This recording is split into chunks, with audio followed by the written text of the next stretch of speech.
Hoy.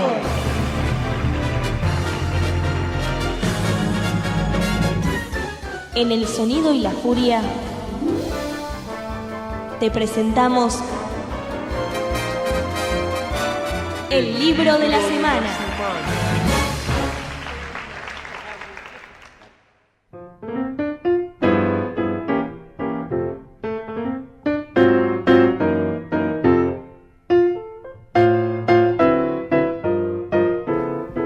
Muy bien, seguimos aquí en El Sonido y la Furia y estamos en nuestra sección troncal, en la sección más importante de nuestro programa, la que le dio justificativo a esta locura que hacemos haciendo radio y literatura, que se llama, Mati, ¿cómo? El Sonido y la Furia. No, el libro de la semana. Pensé que decía, como deciste tanta introducción de este gran programa. Claro, no, estaba bien. Estaba bien lo que entendiste, lo que pasa es que no podía transmitirte mis pensamientos.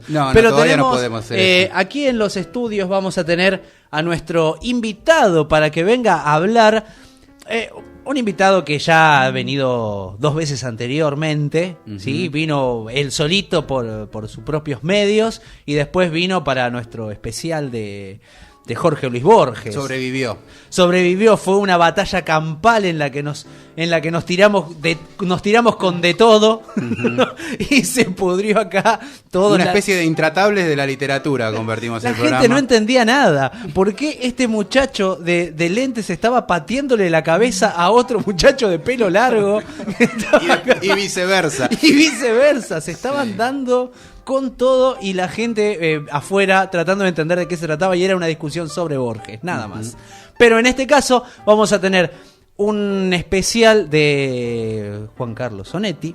Que, como nos dijo Martín Coan en su momento, tiene que ver con Borges porque Faulkner, traducido por Borges, da a Onetti. Esa es muy buena, es muy buena. Un círculo. Es muy buena. Y le vamos a abrir entonces la jaula porque ya estuvo ahí comiendo un poquito de lo que dejó... ¿Quién estuvo? Antes ya me perdí. Juan Terranova. Estuvo Terranova, claro. Así que bueno, ahí en la jaula lo tenemos comiendo lo último de alimento que dejó Terranova, porque aparte comió todo el alimento, te cuento. Así que vamos a tener que ir a comprar más. Dog Chow, mordida grande tiene que ser del para adultos. ¿Sí? Para adultos, sí, para cachorros adultos. Le damos la bienvenida a Leonardo Sabatella aquí en el estudio de Radio Éter. Muchas gracias por esta invitación. Ya me siento... Acá le podemos contar a la gente que escucha el programa que hay un pasillo acá en Éter con todos cuadritos de las personas de Éter y demás. Yo ya siento que tiene que haber uno mío. Claro. Porque ya vine tantas veces que quiero que haya tal cual. Yo no soy de Éter, no estudié directamente, pero creo que un honoris causa de cuadrito. Claro, tendría que haber, ¿no? Personalidades que ya vienen seguido ustedes acá. 2 y uno mío un poco más chiquito, pero... Estaría muy bien. ¿Cómo andás, Leo? Contanos bien. Un poquito de tus actualidades. Todo muy tranquilo, respirando este aire de cambio, ¿no? Tan agradable. Sí, pero bueno, ¿no? La gente ¿No te dan ganas de estar como Netti tirado en la cama? De hecho, mi vida está bastante onetiana. Sí, no, bien, todo bien, digamos, tranquilo, trabajando mucho. Bien. Estás como dicen los famosos que actores que no tienen trabajo, que están con muchos proyectos. Cuando no lo llama nadie. Claro. Sí, y que podés contar algunos no, ¿viste? Porque, para que no se queme. No, bien, todo tranquilo. Ahora estoy corrigiendo una novelita, así que estoy ahí en ese periodo final. Bien, eso es lo mejor aparte, sí, ¿no? La parte de la corrección. Y es un buen momento, digamos. Yo es un momento que disfruto. Algunos quizás lo sufran más, pero es un momento que en general me parece que es una buena instancia. Y escribiendo crítica bastante, estoy escribiendo en algunos medios para algunas reseñas. Bien. Me parece que siempre es un ejercicio interesante estar pensando los libros. Y sí, porque en realidad, bueno, siempre estamos hablando con todos los escritores que vienen, que lo primero de todo es leer. Sí, tal cual. Y el escritor es digamos, el que critica o el que hace teoría literaria o el que, no sé cómo decirlo, el intérprete es el que se convierte en 2 personajes fundamentales de la literatura, que es primero lector y después lector para los demás. Claro, sí. ¿No? Y entonces es fundamental pensar la literatura para el otro. ¿no? Y me parece que aparte es uno de los ejercicios fuertes porque te marca cuando vos escribís, ¿o no? Totalmente. Bueno, ya volviendo a Borges, digamos que para traerlo otra vez que lo charlábamos el año pasado, ya en el texto ese de Borges de Kafka y sus precursores, o incluso en el escritor argentino, el escritor y la tradición, Sí. está esa idea, ¿no? Cada escritor inventa una tradición, inventa sus precursores, genera una tradición con su misma escritura y es el resultado al mismo tiempo de sus lecturas. Por eso, y me acuerdo de una frase de Simon Reynolds, que es un crítico de música, que se especializó en crowd rock sobre todo, y Post-punk. post-punks, tiene un libro muy bueno sobre el post-punk Sí. y sobre el post-post-punk, digamos, como lo que él llama la retromanía, Sí. como digamos, una idea muy cortita, digamos, pero bandas como Television o demás, del post-punk, The Cure, Sí, demás, sí. Joy Division, dieron un paso adelante, dice él, ¿no? En cambio, The Strokes, todas esas bandas que retoman Vuelven eso, lo que están para haciendo es volver atrás. para atrás, ¿no? Claro, es verdad. Lo interesante de bandas que fueron disruptivas en estos últimos años, en realidad lo que están haciendo es volver a una tradición. Y una de las cosas que dice Simon Reynolds, que siempre me gustó mucho, es si vos tenés muy buen gusto, tu música no tiene sabor, ¿no? Y yo creo que justamente los escritores más interesantes o los que más nos gustan son esos escritores cuyo gusto era muy ecléctico en algunas cosas. Claramente. Lo Borges leía a Chesterton, leía a Stevenson, que hoy son autores que tienen un halo y demás, pero que en su época No los quería eran nadie, autores ¿eh? populares, digamos, en Sí, sí, sí. populares, autores masivos, como Mal Visto, el policial, digamos, incluso la ciencia ficción o el cuento fantástico, una serie de elementos que leía Borges, menores, marginales, y de los cuales sale alta literatura, ¿no? Bueno, y que él decía, ¿no?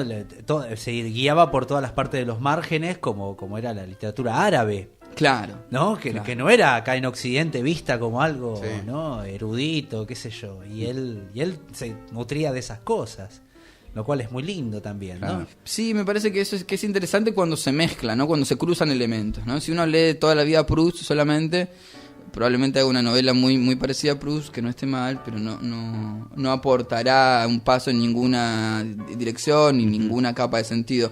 Parece que son más interesantes los cruces, que eso se ve más claramente todavía en la poesía, ¿no? Sí, la ahí poesía pensaba en es Sartre, por ejemplo, que claramente leyó mucho a Proust y sin embargo... Claro, pero también se animó leyó romper. a Faulkner y Claro. a Handke y a los griegos. Entonces, No, digo, porque aparte hay como tres fuentes, ¿no? Y esto también, creo que después lo podemos aplicar también en Onetti, que se le nota a él un montón. Sí. Esto de lo clásico por un lado, lo europeo por el otro y lo norteamericano por el otro. Que queramos o no. Y lo de lo estas norteamer- pampas. ¿Eh? Y lo Claro, de estas No, pampas claro, pero digo, volviendo. visto desde acá, Sí. desde acá, viste que tenemos como tres fuentes fuertísimas de las cuales nutrirte y tanto lo griego como que tiene que ver con lo épico, ¿no? Con el trabajo de lo espiritual también, y lo europeo que tiene que ver con esto mental, ¿no? Esta reflexión, y tenemos a Norteamérica que es la acción constante, ¿viste? Sí. Que es, ¿no? La cosa casi cinematográfica. Sí. Y en esa mezcla tenemos una literatura de puta madre, porque Latinoamérica se nutrió muchísimo de todos ellos.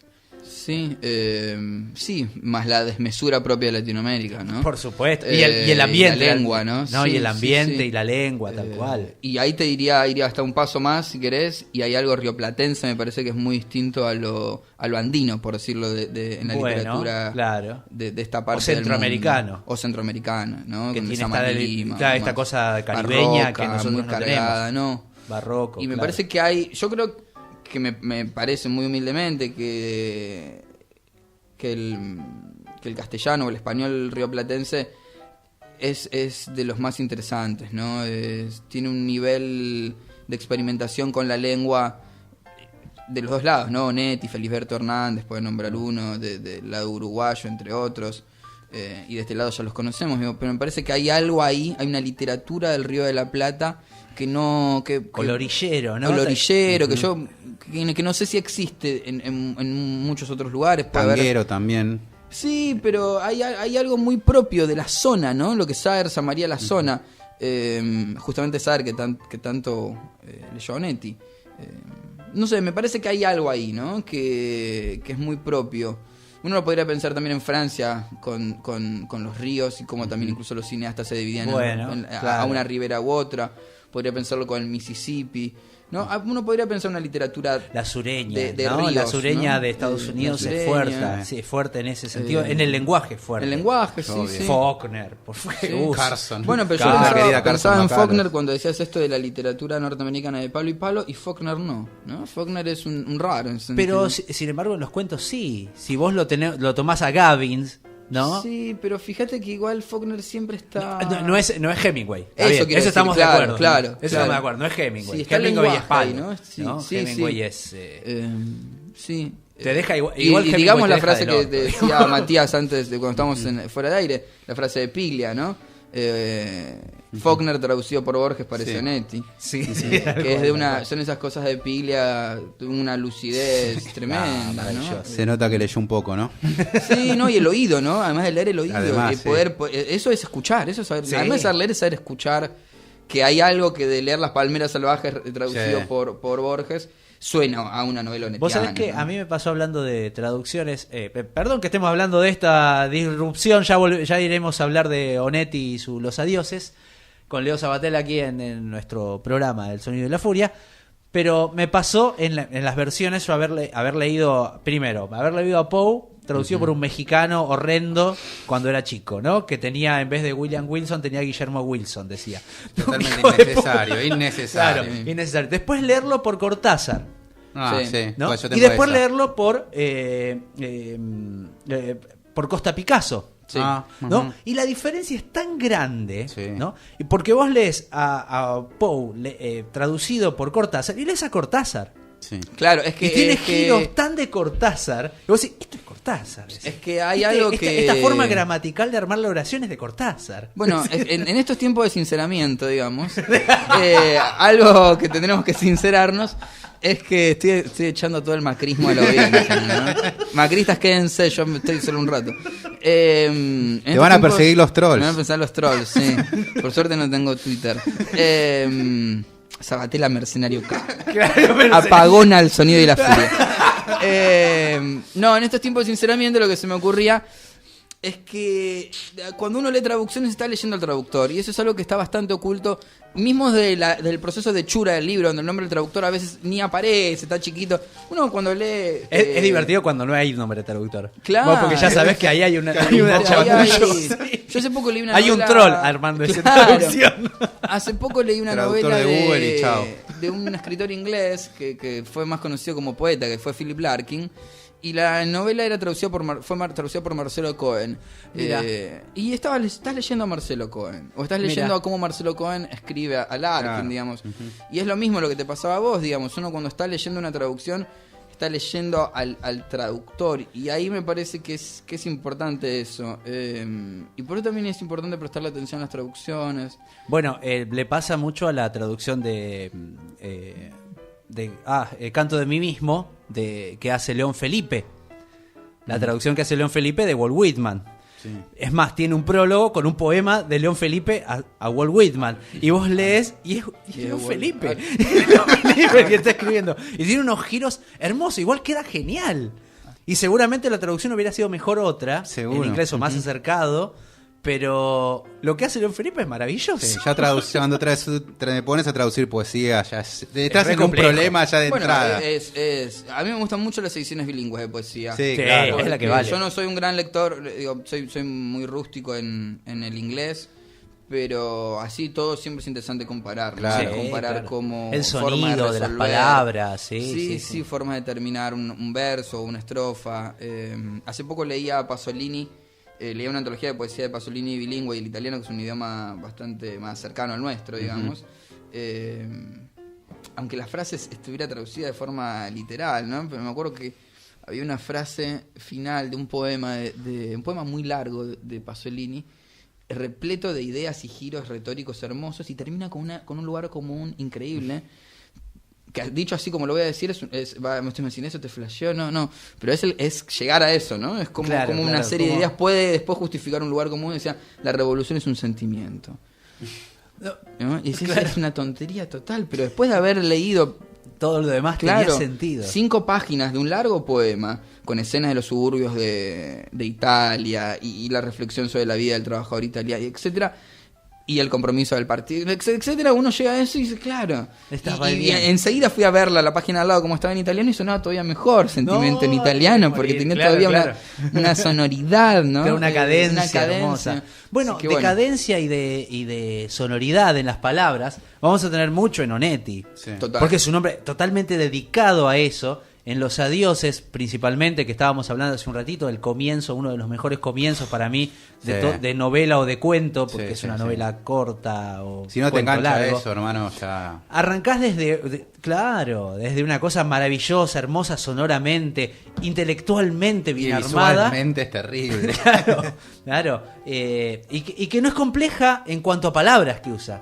No, para nada. No es un autor es la que... combinación. Claro, porque no es un autor que use palabras, por lo menos en este narrador, no es un narrador que use palabras complejas porque es un tipo que atiende un negocio, un almacén. Sí, en general, ¿no? la escritura de Onetti es una escritura cuya virtud es la combinación más que el Claro, hallazgo semántico, ¿no?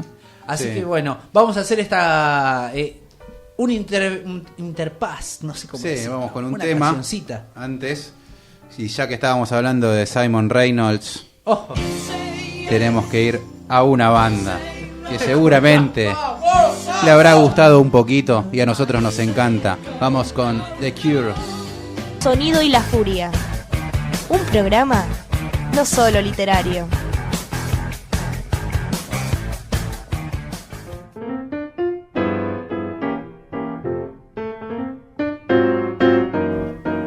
Muy bien, seguimos aquí en El Sonido y la Furia y vamos a escuchar un segundito, un comienzo. Quisiera no haber visto del hombre la primera vez que entró en el almacén nada más que las manos, lentas, intimidadas y torpes, moviéndose sin fe, largas y todavía sin tostar, disculpándose por su actitud desinteresada. Hizo algunas preguntas y tomó una botella de cerveza, de pie en el extremo más sombrío del mostrador, vuelta la cara sobre un fondo de alpargatas, el almanaque, embutidos blanqueados por los años, hacia afuera, hacia el sol del atardecer y la altura violeta de las sierras, mientras esperaba el ómnibus que lo llevaría a los portones del Hotel Viejo. Quisiera no haber visto más que las manos, me hubiera bastado verlas cuando le di el cambio de los 100 pesos y los dedos apretando los billetes, trataron de acomodarlos y enseguida, resolviéndose, hicieron una pelota achatada y la escondieron con pudor en un bolsillo del saco. Me hubiera bastado aquellos movimientos sobre la madera llena de tajos rellenados con grasa y mugre para saber que no iba a curarse, que no conocía nada de dónde sacar voluntad para curarse.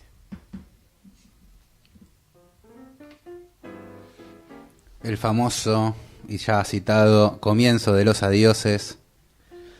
¿Sabes en qué pienso mucho cada vez que en los tajos sobre la madera rellenado con grasa y mugre?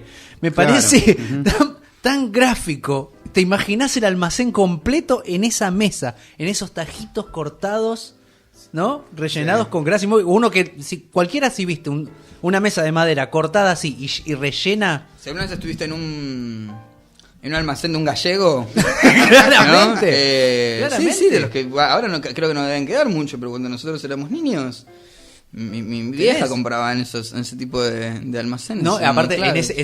en esa heladera muestrario, ¿viste? Claro, En que esa eso- heladera que tiene el vidrio adelante Sí. y arriba de madera. Fíjate cómo Onetti es uno de los pocos escritores, creo, donde no queda mal, optó por el contrario, queda bien, algo que en otros escritores quedaría mal, que es la redundancia, ¿no? Grasa y mugre. Claro. Cuando cualquier otro Claro. escritor hubiera elegido uno, quizás, ¿no? Rellenos de mugre, rellenos de grasa. Claro, y así claro. todo el tiempo. Y una clave de lectura de Onetti son los pareos. Hacemos un ejercicio al aire, al Por azar. favor, por Abrís así cualquier cosa, cualquier página y encontrás enseguida un pareo. Produjo y dispersó. Corbata y la camisa. No, y abrí una página al azar y abro otra al azar de la tierra y del pasto. Sí, y sí, así sí, hay, todo el tiempo están los pareos de palabras, de adjetivos. adjetivos. Sí. Y es otro autor el cual tiene la virtud extraordinaria de poder hacer una serie de adjetivos o una cadena de adjetivos sin que o de suene sustantivos mal. en realidad, Sí, ¿no? sí, es Porque como son una- los sustantivos que terminan adjetivando. Adjetivando. Sí. Sí, pero- Respecto a lo que estaba leyendo al principio, ¿no? Que estábamos hablando de lo de grasa y mugre, yo creo que el primer trabajo de Onetti es El Pozo, es lo primero que él publica. Sí. Y por ejemplo en El Pozo estaba la frase, caminaba con las manos atrás, oyendo golpear las zapatillas en las baldosas, oliéndome alternativamente cada una de las axilas. Movía la cabeza de un lado a otro, aspirando, y esto me hacía crecer. Yo lo sentía, una muesca de asco en la cara. Sí, Y eso está en el maravilloso. primer El trabajo Pozo de es él. quien quiera saber qué es Onetti, en El Pozo está todo Está ya todo, condensado. sí, sí. Un De tipo hecho, que está un está fin de ahí- semana encerrado. ¿Vos en sabés un- a qué me hace acordar ese comienzo? Hay una canción de Bob Dylan que es Ballad of the Thin Man, donde dice, estarías con las manos atrás olfateando el suelo. Y vos lo ves, ¿no? Al periodista, dice, con la lapicera en la mano, dice, con las manos hacia atrás y olfateando el suelo. Y te imaginas así de toque, tenés la imagen tan palpable, y en este pasa lo mismo. Claro, porque en ¿Entendés? Onetti hay mucho en la construcción de los personajes, no hay una soledad en los textos de él, que Sí, es muy marcada. Es una un- soledad radical, digamos. Estaba pensando, ¿no? Ahora que había dicho eso del Pozo y de la soledad, Bienvenido Bob es también, ¿no? Si uno no tiene tantas ganas de leer las 50 páginas que dura, creo más o menos de durar El Pozo, lee las 5 páginas que dura Bienvenido Bob, y ahí está todo, ahí está el mundo entero de Onetti, porque ahí está Santa María, pero no solo por eso, porque ahí está la soledad, ahí está el desencanto de la vida, ahí está la decepción de la vida, y ahí está sin dudas el gran tema onetiano por excelencia, que es la decadencia. La Sí, decadencia digamos, y también a lo que, si vas silvanando de diferentes textos, lo que hay también es la imaginación desde la soledad, ¿no? Los personajes recurren a sus sueños, a su La imaginación vida para breve, ¿no? construir. La vida claro. breve es eso, ¿no? El desdoblamiento. O desdoblamiento ya sería una palabra corta, porque son 3, ¿no? Sí. Son cómo se va desplegando en vidas imaginadas, ¿no? Además porque, bueno, Y en El justamente... Pozo también ocurre, ¿no? Que él empieza a imaginarlas. En Y esto- hay un cuento que también que es él en parado en una esquina imaginando una cita, pero no me acuerdo ahora cómo Es se que llamaba. son escritores... obsesivos, ¿no? son De- obsesivos, pero son escritores del mundo interno. Vos fíjate que yo creo que salvo Jacob y el otro, que es un cuento de boxeadores extraordinario. Extraordinario. Tan digamos. triste como ella, Los que, parece, los si que, no me sí, equivoco. tan triste como ella. Los que hablan de Torito de Cortázar, Sí. Torito está muy bien, ¿eh? Pero... Pero Jacob y el otro, donde la mujer del boxeador va a apostar contra él, pues sabe que va a perder. Digo, unas escenas, digo, Onetti es deslumbrante desde la oscuridad, ¿no? Irradia una luz totalmente radioactiva desde la oscuridad, de la caída de sus Además, personajes. tiene esto de que, bueno, yo te contaba que usándolo en el taller te da cualquiera que quiera escribir, arrancar con este comienzo, donde tenés una voz narradora que empieza a especular. Me hubiera bastado más que las manos, y usa esta metonimia de la mano que representa a toda la persona y todo, y el sujeto que es Una es lo- especie de sinécdoque. que es lo claro, que es lo divertido divertido, digamos, si lo pensás. A ver, estamos hablando de literatura, digamos, divertido en cuanto a lo gramático. Si decía que Onetti no te va a sacar, No. es una sonrisa. Claro, digamos, tenés cuando pensás cuál es el sujeto, en realidad siempre el sujeto fueron las manos. Ujú. No fueron más que las manos, y vos te imaginaste todo un personaje Pero a partir de las manos. Fíjate que ¿no? esa primera frase que lees vos, que escribe Onetti, que voy a releer para mí, quisiera no haber visto el hombre, coma, la primera vez que entró en el almacén, coma, nada más que las manos, punto y coma, amigos. Punto y coma. Punto y coma. Cualquiera de nosotros ahí pone un punto Claro. y empieza a hablar, punto y coma, lentas, digamos, esa cadencia. Ya nos habla de un narrador, de un escritor muy seguro de sí mismo, que me hace acordar, y esto es la ventaja de tener una computadora acá, de cómo comienza El hombre en la esquina rosada. Ah. A mí tan luego hablarme el finado Francisco Real. Es verdad. En narraciones, literatura que arranca con ese grado de confianza en sí misma. Digamos, Borges está escribiendo en el año 36, no ahora, Claro. en la época del giro autobiográfico, de escribir como hablamos. Esto es un autor, es un narrador muy seguro de sí mismo, que empieza diciendo: a mí tan luego hablarme del finado Francisco Real, tan seguro y con tanta confianza en su narración como el narrador de Onetti. Tal cual, tal cual.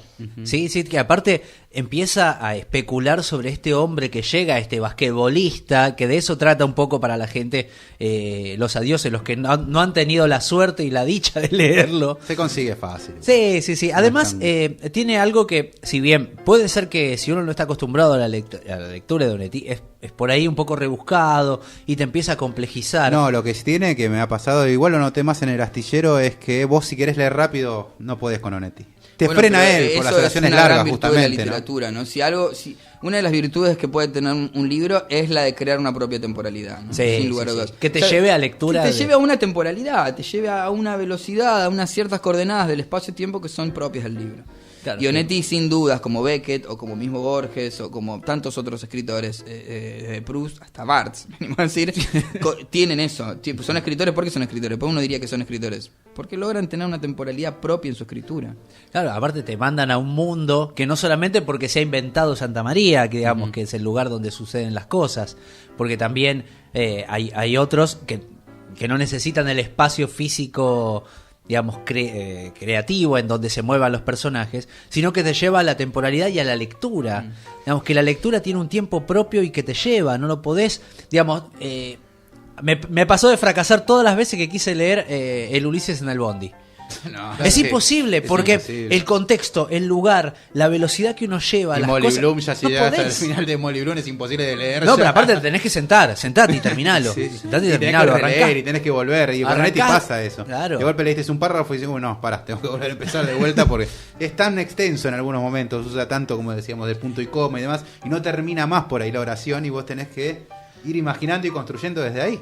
Claro, además, Incluso a veces hasta mete acción dentro Sí. de alguna oración que es descriptiva. Es que en realidad hay una acción constante en el texto, donde el narrador mismo se va formando a sí mismo, porque en realidad pareciera que el personaje principal es este basquetbolista que llega. Y no. ¿No? Pero en realidad es el narrador Pero... que se está formando a sí mismo y que vos estás entendiéndolo a él a partir de lo que él piensa y especula sobre y este de los hombre. chimentos que le van llegando, de lo que van ahí. Y algo también importante del narrador es que vos fíjate que nunca cruza el mostrador.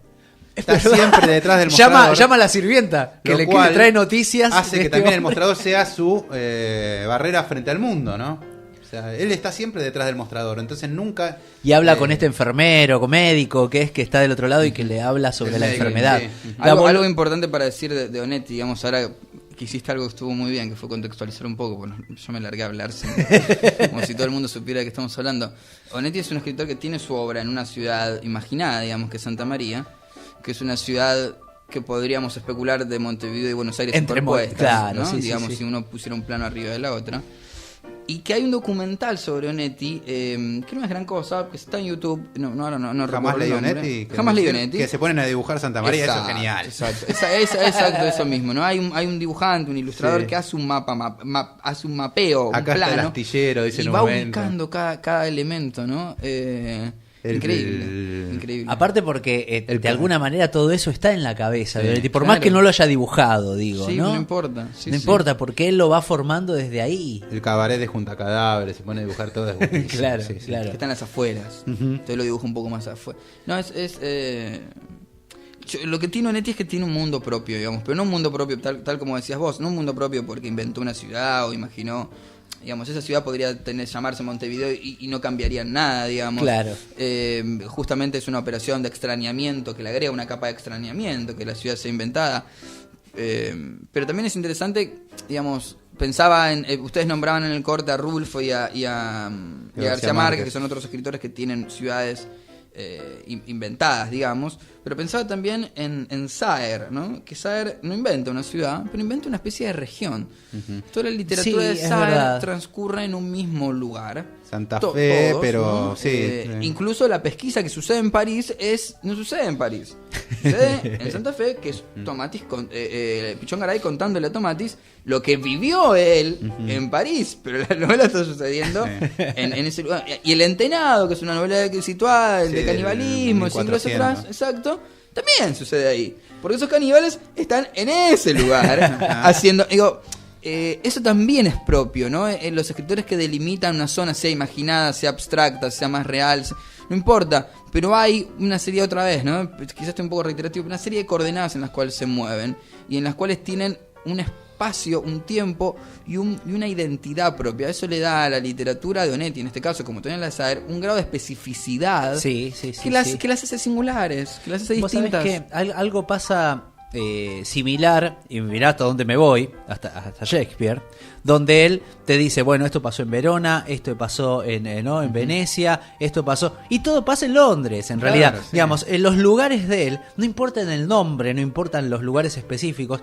A veces creo que esto de la búsqueda del realismo mató mucha fantasía nuestra. Claro, ¿no? mató Digamos, la escritura, mató la escritura, cierta claro. interpretación del realismo. Claro. Ah, pero esa calle no es así allá. ¿Qué importa? No estoy hablando Es el mundo, de eso. es el mundo claro. que crea el libro, no es si vos querés ir a ver cómo es la calle, andá y mirala. Esta es la calle del libro, ¿no? Hace poco tuve que escribir sobre una novela de Julian Barnes, sobre Shostakovich, que es Ajá. fue un músico soviético, perseguido al principio, no sé si perseguido, pero asediado, digamos, por el comunismo, por el stalinismo, y después se convierte en un artista oficial. Entonces, claro, las discusiones que había sobre el libro era si la vida de Shostakovich había sido así o no. No importa, Ay, por porque Dios. ese es el Shostakovich de Claro. Barnes. Y esa es la Buenos Aires de Borges. Claro. Nadie iría a contrarrestar de si era así o no en la década del 40 los arrabales. No En importa, realidad la es el Buenos pregunta Aires es, de Borges. ¿sirve de algo hacer Claro, eso? claro. Esa es la pregunta. ¿Sirve de algo? Pero es el problema del realismo, digamos, Claro. del realismo mal entendido o del realismo en general, pero me parece que hay versiones del realismo muy pobres hoy en día. No, creo que es el realismo de las películas, ¿no? Basado en hechos reales, que te dicen. Claro. No, Sí, es sí. esa búsqueda como si eso fuera son más aquellos que valedero. buscan la vida en la literatura, ¿no? Claro, no. Y entonces, bueno, no, ahí está la literatura, está el lenguaje. La literatura está para otra cosa, Claro, no está sí, para sí, describirte tu calle, anda a verla tu claro, calle. Claro, y ya. Claro, y ya está. Sí. No, es fantástico en eso. Y tiene algo que me parece también totalmente rescatable en Onetti, en esta figura de su limitación de la voz, del punto de vista de este narrador, ¿no? Esta limitación de cómo él, como decías vos bien, Matías, esto de que él no pasa del mostrador, Ujú. ¿no? Lo cual es también una forma de decir, bueno, no va a formar parte de la historia, va a seguir Claro. interpretándola y no va a Claro, meterse, pero sin no va a embargo, averiguar. ¿qué es lo que figura? Figura plantea primero lo que cambia en una sociedad totalmente minuciosa y bien armada y pequeña, la irrupción de alguien distinto, Ujú, ¿no? también. Entra el distinto, entra el raro, el que nadie conoce. Bueno, el astillero comienza con el regreso de Larsen. ¿Cómo es Larsen? Larsen. El regreso de Larsen. Y el primer párrafo también es extraordinario. Dice algo así como que Larsen, que se había ido entre la vergüenza y no sé qué, estaba regresando mucho antes de lo que todos habían creído. Y vuelve Larsen, que parece que se va a comer la ciudad. Vuelve como un vagabundo casi. Claro, Pero claro. es un bebé, se va a comer y le sale todo mal. Obvio, porque en las novelas de Onetti las cosas salen mal. Pero a su vez lo que tiene Pero, Onetti es que si bien todo va mal y todo parece que fuera para atrás, los personajes de él siguen creyendo y siguen yendo adelante. Vos fíjate que, por ejemplo, en el caso del astillero, Larsen sigue perseverando con ese incluso astillero. cuando se queda solo y le roban y se van todos. Y él sigue perseverando y sí. hay algo de también dentro de todo lo malo, una especie de No, además ves de en los apuesta. personajes esto del ¿cómo es? De la vergüenza, del caer en la vergüenza, Total, ¿no? De caer total. en pará, estuve mal, en el infierno los tan adioses. temido. El infierno tan temido, que es el hombre al cual una mina le manda ese no- fotos. Le manda fotos de pornos de él y de con ella, y entonces le dice, se las voy a mandar a tus hijos. No. Y ese es el infierno tan temido, ¿no? Es increíble, digamos, y es esa variable, ¿no? La variable de la vergüenza pública. En Bienvenido Bob también está, ¿no? Bueno, Onetti es extraordinario. Para mí Onetti es el panteón, ¿eh? Onetti está Sí, es sí, sí. parte de la Santísima Trinidad, te diría. Sí, hay ¿Cuál es algo. tu Santísima Trinidad, Leo? No, para mí Onetti es uno, Beckett es otro y Borges es otro. Ahí tenés. Ahí está. No sé si en ese orden, digamos. No importa, ya está. De orden, ya en esa altura Pero me igualmente. parece que ahí hay un mundo que a mí me interesa. En tu mucho. libro El pez rojo hay algo netiano también, ¿no? Esa Ojalá. soledad. Ojalá. Pero No, ahí no, se le digo le- ojalá sin querer ser cínico, digo, ojalá porque a mí me... En ese clima también. Hay un basquetbolista, denso. de hecho, Claro, en el libro. claro. Sí, para mí Onetti fue muy importante, porque fue uno de los primeros autores que leí cuando era chico y de esos autores que te cambian la cabeza. Totalmente. Y aún hoy son esos autores que uno los sigue leyendo o releyendo y no... No puede ser que no haya hecho puede esto. creerlo, No sí. puede ser que haya hecho esto. Sí, además está todo ahí. A mí me pasó con Beckett y con Onetti, sobre todo, de que eran autores que ya habían hecho todo eso que a veces uno se imagina que quiere hacer, ¿no? Dice, tengo una idea o me imagino poder tener una literatura del siguiente modo y uno lee Molo y ya está hecho. y uno imagina que me gustaría escribir tal cosa y Leo Onetti ya está hecho. Entonces, no solo está hecho, sino está hecho mucho mejor de lo que uno se le había ocurrido que podía hacerlo incluso antes de leerlos. Claro. Y encontrar eso a mí me resultó con ellos dos, ¿no? Con Beckett y con Onetti, que existía esa literatura que yo estaba leyendo muchas cosas. Uno cuando es chico lee y está Lee probando todo, sí, y no sabe, sí. y hay cosas que no le gustan, pero quizás no sabe si está bien que no le gustan, ¿viste? Porque uno todavía no tiene como una identidad de lector y demás, o la está construyendo. Y claro, y llegas como con la música también, ¿eh? Con la música me pasó lo mismo. Llegás eso a es todo bandas, en todas las artes. esto era lo que yo quería escuchar. Esto es lo que yo me imaginaba que podía existir en algún lugar y existe y está hecho mucho mejor lo que yo me imaginaba.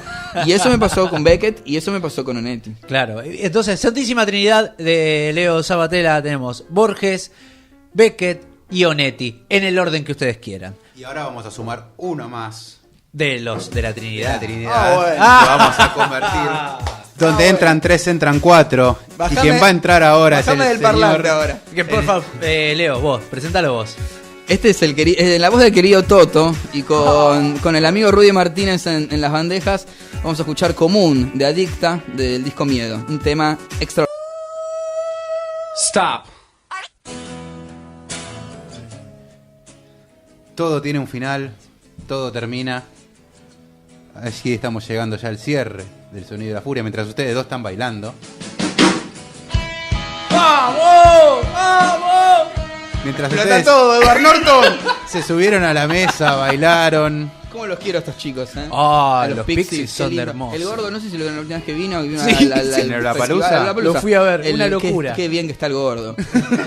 Me encanta. Y esta película es tremenda. El que no vio el Club de la Sí, Pelea, déjense de joder. En fin, me conociste termina en un momento- tenés este programa y pongan el Club de la Pelea y después se pueden mirar Trainspotting, toda esa, Claro, toda esa sí, línea sí, de sí. los Ahora viene 90. Trainspotting 2. ¿En serio? Sí, Sale sí. triste. Sí, Todo sí. lo que sea 2 me pone Yo dije triste. lo mismo, pero Alexis es No, vos sabés optimista. que dice que está basada, Trainspotting 2 está basada en el segundo libro de Danny Boyle. No, De Walsh. de Wells, claro, que es justamente la continuación de Trainspotting. Mirá, no sabía eso. Así que si está Welsh, me parece que va, que puede funcionar. Perfecto. Puede Sos funcionar. optimista. Pero bueno, nos estamos yendo, terminó nuestro bloque Nuestro Small. programa, edición de bolsillo. Claro, hablando de un librazo y con la compañía enorme y tan bien ilustrada. El regreso de Leo Nuestro hombre Sabatella. ilustrado, yo le diría. Leo Sabatella es nuestro hombre ilustrado. Contanos un poquito, pero pequeño así, ¿qué es lo que te pasa con Adicta? Me pasa con Adicta, que fue una banda que descubrí cuando era... ya tengo 30 años y es increíble que hay cosas que Sos pasaron un hace... zarpado. Parece 23 años que Sí, pero es increíble que hay cosas que pasaron hace más de 10. te querés Sí, morir. es Claro, increíble. sí, sí, Yo nunca increíble. pensé que iba a tener recuerdos de cosas que pasaron hace más de 10 años. Piensa que toda la vida que las cosas son así, cercanas, el año pasado. No. Recién había salido... Fue el último año del secundario los descubrí. A esta banda Adicta y me gustó mucho lo que hacían. En ese momento era Miedo, el disco que habían sacado, que era un que me Segundo parece disco, que es ¿no? el segundo disco. El primero es Shh. Y, sí, claro. Y después hay un EP chiquito que se llama Tu Mal. Y después, bueno, siguen las discos de ellos. Y me parecía que era una banda súper disruptiva para la época. Pensemos que esto era el 2003, 2004, donde eran las bandas que llevaban los estadios eran La Renga, La Versuit, era el Rock Claro, Chabón. claro, Era claro. ya la secuela de lo que había sido el Rock Chabón. Digamos, si hubo un Rock Chabón de primera generación, más o menos respetable con alguna banda, esto ya era como la resaca de eso. Sí. Y era bastante deprimente todo, en un contexto social del país bastante deprimente. Y Adicta era la posibilidad de bailar. Y ahí hubo una Ahí época está. en la cual yo fui muchos a recitales de Adicta donde estaba lleno de... Hubo una época en la cual hubo muchos darks que seguían Adicta. Claro. Yo no era dark, era medio como un chico medio que desentonaba, pero bailaba igual, porque Adicta me dio la posibilidad de bailar. Le quiero agradecer públicamente a Rudy por haberme hecho bailar. Y era una época donde me parece que había un pop, un indie pop y rock argentino de excelencia como no había habido hacía muchos años y como no lo hay hoy. Quiero decir, en esa época yo iba a ver a Adicta, a Entre Ríos, a Victoria Mil, a Bochatón, a Leo García. Iba a ver a todas esas bandas con discos increíbles. Bochatón había sacado hace poco Cazuela.